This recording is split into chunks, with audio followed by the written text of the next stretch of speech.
Today ay umabot ako ng 1,500 subscribers and I promised myself to upload longer videos once I get 1,500 subscribers. Kaya ito na. Here is my promise. Ang video ito ay about sa aking pag-unbox and pag-assemble ng aking grass trimmer. Sa wakas, nag-order na din ako ng ganito dahil napakahirap pala ng ginagawa ko sa tuwing magkakat ako ng grass gamit lang yung gunting. Napakasakit sa katawan pagkatapos. Kaya ito na guys. Mura lang to, mga 1,000 pesos kapin.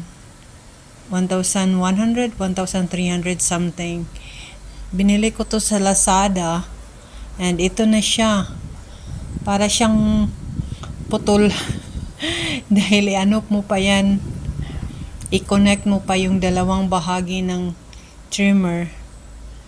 So sa simula ay iwan ko, akala ko na na dugtong ko na, pero kailangan mo palang ipasok at kailangan mag-align yung screw at yung butas.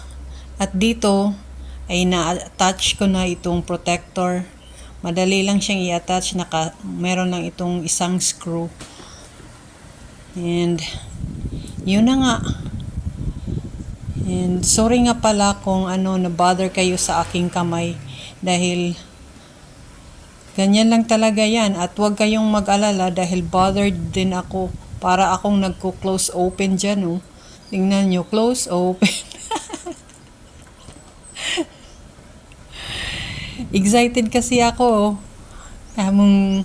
excited akong magamit na ito. Yun, ready na to siya. Yeah, at masaya na ako.